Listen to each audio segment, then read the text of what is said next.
একটা স্বপ্নের দুনিয়া যেখানে আপনি যা চাইবেন সেটাই করতে পারবেন। আপনার থাকবে সুপার পাওয়ার, আপনি যা চিন্তা করতে পারবেন সেটাই সাথে সাথে বাস্তব হয়ে যাবে। কেমন হয় ব্যাপারটা? তবে তাদের কথা একদমই আলাদা যারা ঘুমালেই দুঃস্বপ্ন দেখেন।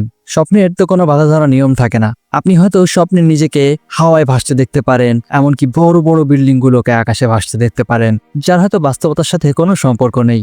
প্রিয় বন্ধুরা, আজ ঠিক এমন একটা অদ্ভুত ফ্যান্টাসি গল্প নিয়ে হাজির হয়েছি। শেষ পর্যন্ত দেখুন, হয়তো আপনার কল্পনার সাথে মিলেও যেতে পারে। তো শুরুতেই আমরা দেখতে পাই এই গল্পের মেইন ক্যারেক্টার, যার নাম ভিক্টর। সে ঘুম থেকে উঠেই নিজেকে আর চিনতে পারছে না, কিছুতেই মনে করতে পারছে না সে কে আর এখন সে কোথায়। চারপাশের সবকিছু তার কাছে অপরিচিত লাগছিল। কিছুতেই সে বুঝতে পারছিল না এখানে কিভাবে আসলো। এমন সময় মাথার উপরে চোখ পড়তেই সে সিলিংয়ে কালো ধোঁয়ার মতো কিছু একটা দেখতে পায়। সে ভয় পেয়ে দৌড়ে ঘরের বাইরে চলে আসে। কিন্তু বাইরে আসার পর সে যা দেখে সেটা ছিল আরো বেশি অবাক করার মতো। সে দেখে সবকিছু কেমন উলটপালট হয়ে গেছে। কিছু বিল্ডিং বাতাসে ভাসছে, আবার কিছু আকাশ থেকে উল্টোভাবে ঝুলে আছে। আর রাস্তা দিয়ে এমন কিছু মানুষ হেঁটে যাচ্ছিল যাদের শরীরের কিছু অংশ গায়েব। কিন্তু তারা বেঁচে আছে কিভাবে? ভিক্টরের তো এইসব কিছু দেখে মাথায় কাজ করছিল না। হঠাৎ করেই একটা মনস্টার তার উপরে সে আক্রমণ করে। আর তার ভাগ্য ভালো যে সেখানে তিনজন মানুষ চলে আসে। তারা ভিক্টরকে সেই মনস্টারের হাত থেকে বাঁচিয়ে নেয়, কিন্তু মনস্টারটা তাদের পিছু করতে থাকে। তারা দৌড়ে পালানোর সময় সামনে এসে দেখে রাস্তা শেষ হয়ে গেছে। ভিক্টরকে তখন বাকিরা লাফ দিতে বলে, কিন্তু এত উপর থেকে সে লাফ দিতে ভয় পাচ্ছিল।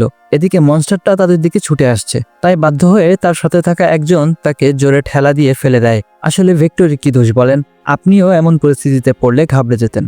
যাই হোক, ধাক্কা খেয়ে ভিক্টর নিচে একটা জায়গায় স্লাইড করে পৌঁছে যায় এবং তার পেছন পেছন বাকিরাও আসতে থাকে। কিন্তু মনস্টার তাদের পিছু এখনো ছাড়েনি। তারা দৌড়ে পালানোর চেষ্টা করতে থাকে। তখনই দেখা যায় তাদের মধ্যে একজনের হাতে মনস্টারের আঘাত লেগে যায়। তবুও সে ভয় না পেয়ে মনস্টারটাকে গুলি করে দূরে সরিয়ে দেয়। কিন্তু পরিস্থিতি এতটাই ভয়াবহ হয়ে ওঠে যে মনস্টারটাকে কিছুতেই থামানো যাচ্ছিল না। তাই তাদের মধ্যে একজন নিজের শরীরের সব বোমা নিয়ে মনস্টারটার উপর ঝাঁপিয়ে পড়ে। নিজের জীবন দিয়ে সে বাকিদেরকে বাঁচিয়ে দেয়। গল্পটা এখানেও শেষ হতে পারত, তবে আপনাদের মনে প্রশ্ন থেকে যেত, কে ভিক্টর আর সে কিভাবে এই অদ্ভুত জগতে আসলো? ঠিক একই প্রশ্ন ভিক্টরের মনেও ঘুরছিল। ভিক্টর তার সাথে থাকা মেয়েটাকে প্রশ্ন করে, কি হচ্ছে এসব? আমরা কোথায়? এই মনস্টারগুলোই বা কারা? মেয়েটা তখন নিচের পরিচয় দেয়। সে বলে, আমার নাম ফ্লাই, আর এই হচ্ছে ফ্যান্টম। ফ্লাই ভিক্টরকে বলে, তুমি এখানে যা কিছু দেখতে পারছো সবটাই কল্পনা। তুমি মূলত কোমায় আছো, আর এখানে যত মানুষ দেখছো সবাই কোমাতে আছে। চারপাশে সবকিছু মূলত কল্পনা। মানুষ তার কল্পনায় যা কিছু ভাবে সবকিছু এই জগতে এসে বাস্তব হয়ে যায়। আর তাই সবকিছু অত উদ্ভট, কারণ এই জগৎটাই তৈরি হয়েছে সবার কল্পনা দিয়ে। এর মধ্যে অনেকের স্মৃতিগুলো সম্পূর্ণ মনে নেই, আর আবছায়া স্মৃতির কারণেই এখানকার বেশিরভাগ জিনিসই অসম্পূর্ণ।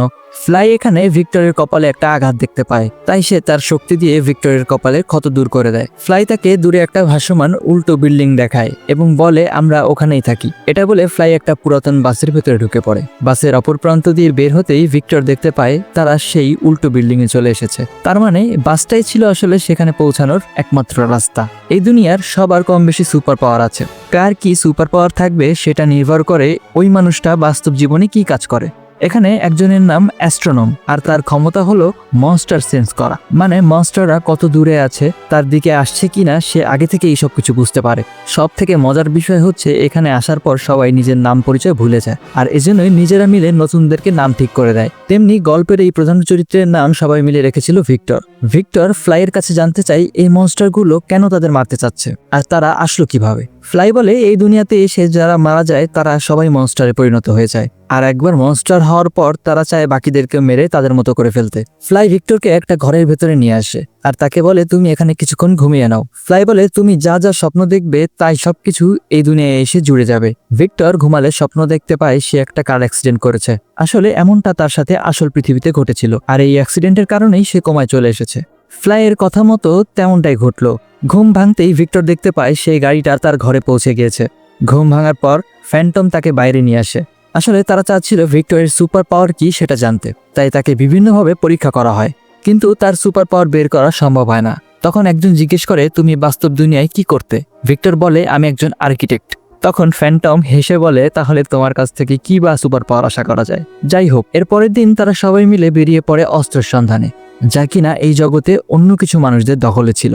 অস্ত্র আনতে গেলে যাদের কাছে হাতিয়ার ছিল তারা এদের উপর আক্রমণ করে বসে, কিন্তু এখানে ফ্যান্টম আর তার সঙ্গীরা মিলে লড়াই করে এবং চালাকির সাথে তারা তাদেরকে হারিয়েও দেয়। তারপর তারা একটা সাবমেরিনের কাছে পৌঁছায় যেখানে সব হাতিয়ার রাখা ছিল, আর তখন দেখা যায় যে লোকটা অস্ত্র বের করার চেষ্টা করছিল সে হঠাৎ করে নিচে পড়ে যায়। সাথে সাথে ভিক্টরের সুপার পাওয়ার অ্যাক্টিভ হয়ে যায়। আসলে ভিক্টর আসল দুনিয়াতে আর্কিটেক্ট ছিল, তাই সে এখানে তার কল্পনা শক্তি দিয়ে একটা লিফটের মতো আর্কিটেকচার তৈরি করে যাতে ওই লোকটা নিচের দিকে না গিয়ে উপরে উঠতে থাকে। তারপর তারা সব অস্ত্র নিয়ে ক্যাম্পে ফিরে আসে। সবাই ভিক্টরের সুপার পাওয়ার দেখে অনেক খুশি হয়, কিন্তু ফ্যান্টম তাকে হিংসা করতে থাকে, কারণ ভিক্টর এখানে আসার আগে ফ্যান্টমের সুপার পাওয়ারটাই সবার কাছে পছন্দের ছিল। এই ক্যাম্পে যারা থাকতো তাদের সবার একজন লিডার ছিল যার নাম ইয়ান। ইয়ান তখন সেখানে চলে আসে। আসলে ইয়ান হলো এই দুনিয়ায় আসা প্রথম মানুষ। ইয়ান ভিক্টরকে বলে, তুমি এমন একটা শহর বানাও যা পুরোপুরি সুরক্ষিত থাকে আর যেই শহরে মনস্টার ঢুকতে পারবে না। ভিক্টর তাদের কথায় রাজি হয়ে যায়। পরের দিন তারা বেশ কয়েকজন মিলে একটা নতুন খোলা জায়গার সন্ধানে আসে যেখানে ভিক্টর সবার জন্য একটা নতুন শহর তৈরি করবে। অ্যাস্ট্রোনমের মতে তাদের আশেপাশে কোনো মনস্টার নেই, কিন্তু তাও হঠাৎ করেই সেখানে একটা মনস্টার চলে আসে। আসলে ফ্ল্যাশব্যাকে দেখা যায় ফ্যান্টম ভিক্টরকে মেরে ফেলার জন্য তার ব্যাগে একটা ডিভাইস রেখে দিয়েছিল যাতে মনস্টারগুলো তাকে সহজে খুঁজে পায়, আর ঠিক এমনটাই হয়েছে। মনস্টার এসে ভিক্টরের উপর আক্রমণ করে বসে।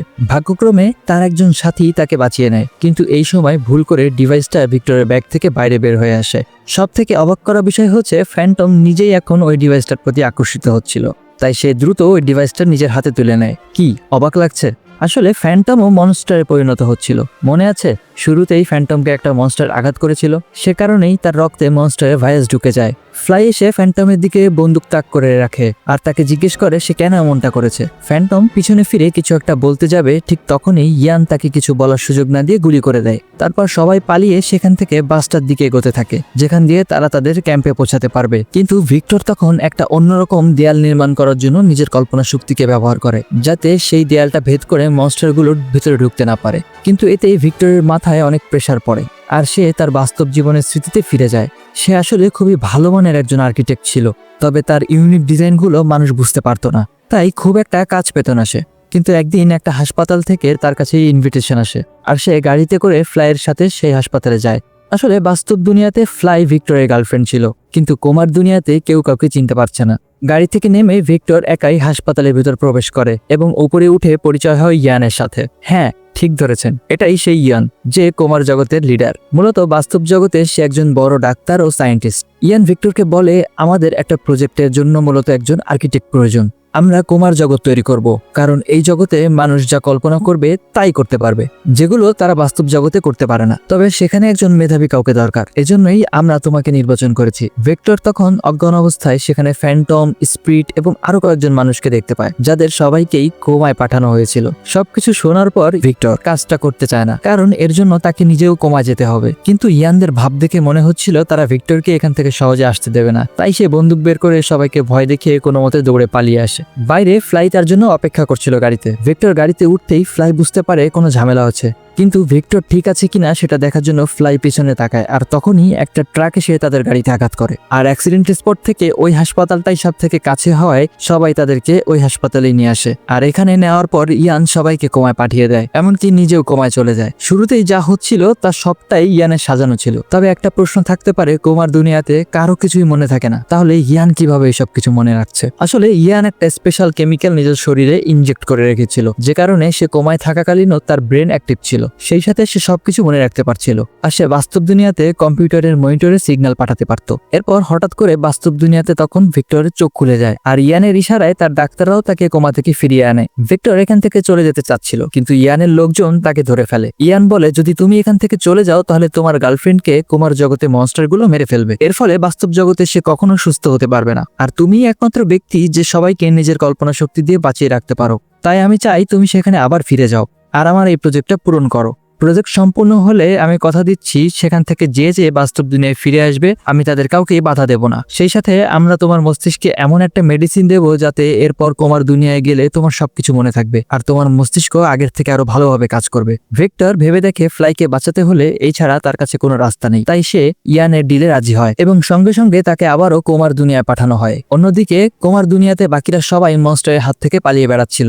ভিক্টরকে ফিরে আসতে দেখে সবাই নতুন করে সাহস পায়। ভিক্টর এবার সবার জন্য জন্য একটা সুন্দর শহর বানানো শুরু করে। এই শহরটা সত্যিই অনেক সুন্দর ছিল, আর এই শহরের বিশেষত্ব ছিল এখানে কোনো মনস্টার প্রবেশ করতে পারবে না। পুরো শহর তৈরি হয়ে যাওয়ার পর ইয়ান সবাইকে সত্যটা বলে, কিন্তু সে তার কথা রাখে না। সে সবাইকে বলে, এখন যদি আমি তোমাদেরকে আসল দুনিয়ায় যেতে দেই তাহলে তোমরা সবাইকে বলে বেড়াবে এখানে মনস্টার আছে, আর সবাই যদি ভয় পেয়ে যায় তাহলে এই দুনিয়াতে কেউ আসতে চাইবে না। তখন আমার এই দুনিয়ায় মানুষ ছাড়া কেমন লাগবে? তাই তোমাদের সবাইকে এখন মরতে হবে।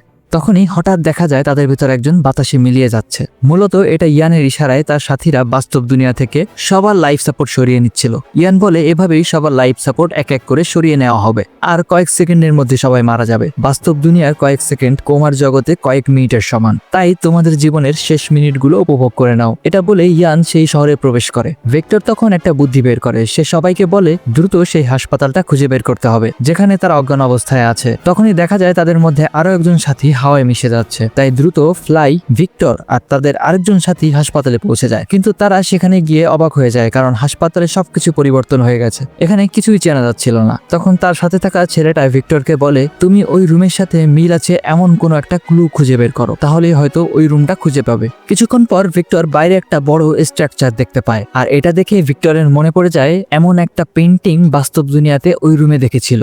কিন্তু তারা সেখানে পৌঁছানোর আগেই তাদের সাথে থাকা সেই ছেলেটাও বাতাসে মিলিয়ে যায়। এখন শুধু ভিক্টর আর ফ্লাই বেঁচে আছে। তারা ওই স্ট্রাকচারের দিকে এগিয়ে যেতেই সেখানে ইয়ান চলে আসে, আর সে তাদেরকে আটকে দেয়। ঠিক তখনই পেছন থেকে একটা মনস্টার এসে ইয়ানকে মেরে ফেলে। আসলে এই মনস্টারটা আর কেউ না, এটা ফ্যান্টম ছিল। সে এখন পুরোপুরি মনস্টারে পরিণত হয়ে যাচ্ছিল, কিন্তু তখন পর্যন্ত ফ্যান্টমের একটা অংশ বেঁচে ছিল। তাই পুরোপুরি হারিয়ে যাওয়ার আগে সে একটা ভালো কাজ করে যেতে চেয়েছিল। তারপরই তারা ওই স্ট্রাকচারের সামনে এসে দাঁড়ায় আর আসল দুনিয়ায় ফিরে আসে। বাস্তব দুনিয়ার ডাক্তারগুলো সবকিছু বুঝতে পারে আর তাদেরকে কোনো বাধা দেয় না। ভিক্টর আর ফ্লাই সেখান থেকে বাইরে চলে আসে। এর কয়েক মাস পরে দেখা যায় ভিক্টর আর ফ্লাই এখন একসাথেই থাকে, আর ভিক্টর এখন তার কল্পনার বিল্ডিং গুলো না আঁকিয়ে সেই সব বিল্ডিং আঁকায় যেগুলো বাস্তবে বানানো সম্ভব, আর তাই সে এখন আগের থেকে বেশি কাজ পাচ্ছিল। কিন্তু অন্যদিকে পৃথিবীতে তখন মানুষ তাদের বাস্তবতা থেকে পালাতে ইয়ানের টেকনোলজিতে বেশি ঝুঁকে পড়ছে। অর্থাৎ তারা সবাই নিজের ইচ্ছাতেই এই কোমা দুনিয়াতে গিয়ে তাদের কল্পনাকে বাস্তবে রূপ দিতে চাচ্ছিল, আর এই ইচ্ছা পূরণ করতে হলে তাদেরকে বেশ ভালো অঙ্কের একটা টাকা খরচ করতে হচ্ছিল। অনেক বেশি মানুষের চাপ থাকায় তাদের কোমার দুনিয়াতে নতুন নতুন শহর আর স্ট্রাকচার বানানোর প্রয়োজন পড়ে, তাই তারা আবারও ভিক্টরকে ইনভিটেশন পাঠায়, আর আমরা দেখতে পাই ভিক্টর তাদের ইনভিটেশন অ্যাকসেপ্ট করেছে। গল্পটা এখানেই শেষ। গল্পটা দেখে আপনাদের কি ইচ্ছা হচ্ছে? আপনারা কেউ যদি সুযোগ পেতেন তাহলে কি এরকম কোনো অফার অ্যাকসেপ্ট করতেন?